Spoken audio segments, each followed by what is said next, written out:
Every grain of sand on this beach holds a secret.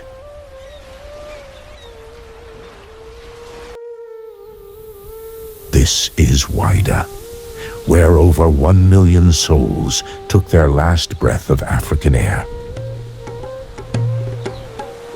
Elders say their ancestors never described the day the ships arrived, yet their silence was louder than chains.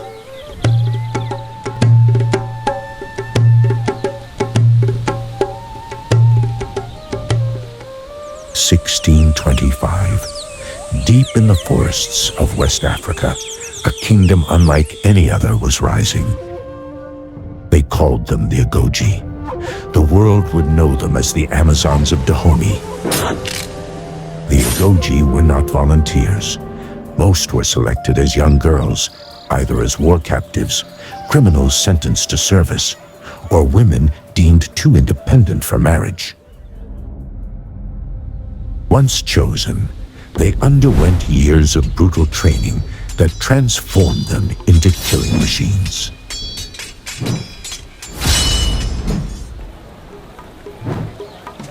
Legends of the Agojie still echo through Ouidah. They were women feared across kingdoms, warriors who could cut down 20 men before sunrise. But history here is never one-sided.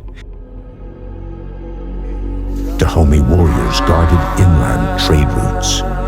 Gold and ivory moved like rivers through its markets. Some of those same hands that carried spears also signed the trade agreements that sold children into bondage. In Ouidah, courage and complicity walked the same road. This is the story that they don't teach in school. The African kingdom that built its empire on selling its own people.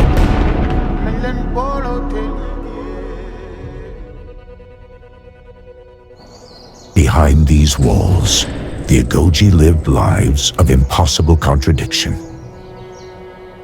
They were slaves who owned nothing, yet they lived in luxury most free women would never see.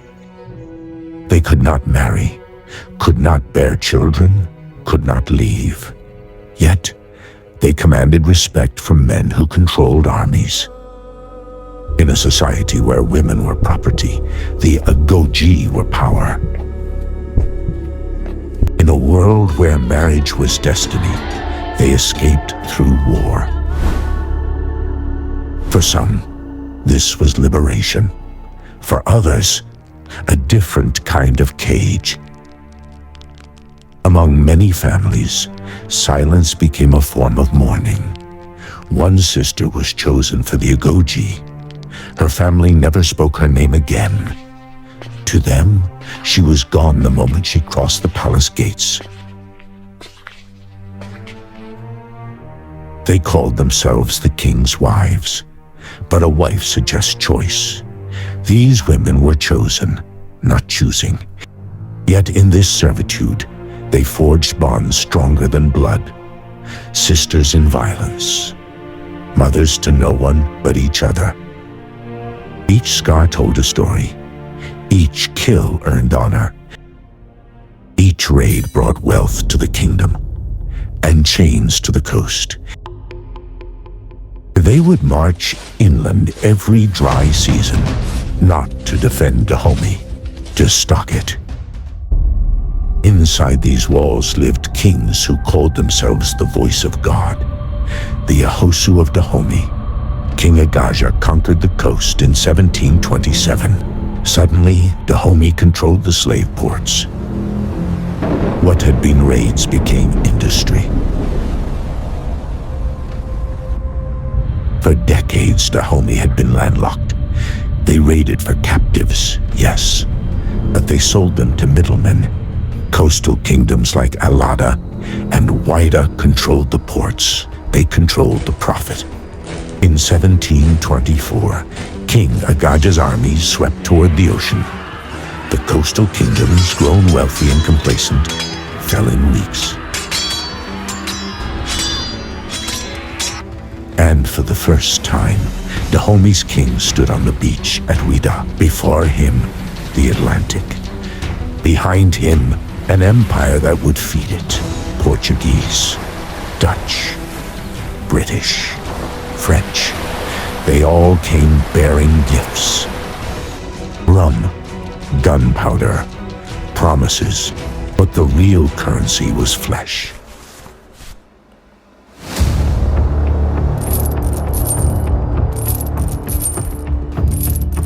The Agojie became the collectors. Every dry season, they marched inland.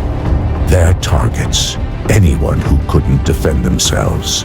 Villages that had stood for centuries disappeared in a single night. Children torn from mothers, fathers chained to strangers.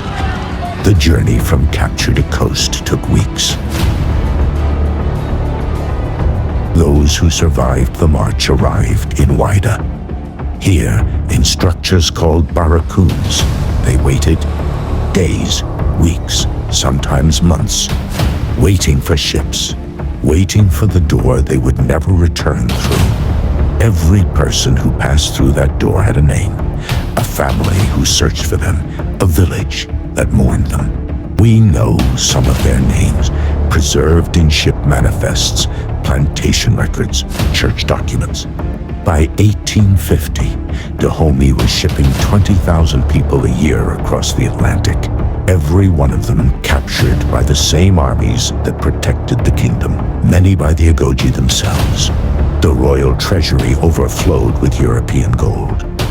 The Agojie numbered 6,000 strong, and the kingdom convinced itself this could last forever. But wealth built on suffering carries its own curse. 1807, Britain banned the slave trade. 1834, they freed their slave.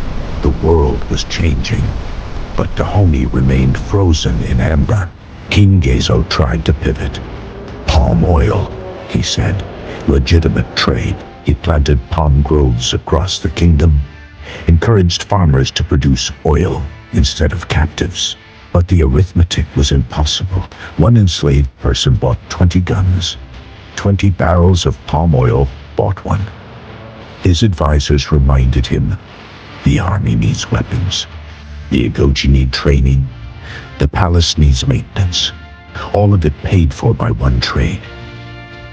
And beyond Dahomey's borders, enemies circled. Every kingdom they had raided for generations. Every family that lost children to Agojie blades. They waited. The Yoruba kingdoms to the east sharpened their own weapons. The Mahi to the north formed alliances. Dahomey had created a circle of enemies. The slave trade is the ruling principle of my people. King Gezo told British officials, it is the source of their glory and wealth. He knew it was a trap. But knowing you're in quicksand doesn't mean you can escape it. 1890. French colonial forces landed. The age of African kingdom was ending. The age of European empire was beginning. The Agojie prepared as they always had. Prayer, paint, steel. But this time, they faced something their training never prepared them for. Modern warfare.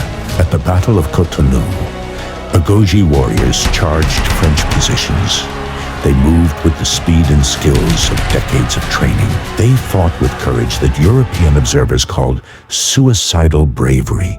French commander Dodds wrote, "These women fight with incredible ferocity. They come at us again and again, even after seeing their sister cut down by gunfire." Hundreds of Agojie died. They died fighting for a kingdom that existed on suffering. They died defending a system that enslaved millions. They died as they lived, without surrender, without apology. King Behanzin, the last Ahosu, was captured in 1894. The Agojie were disbanded, their weapons confiscated, their sisterhood scattered.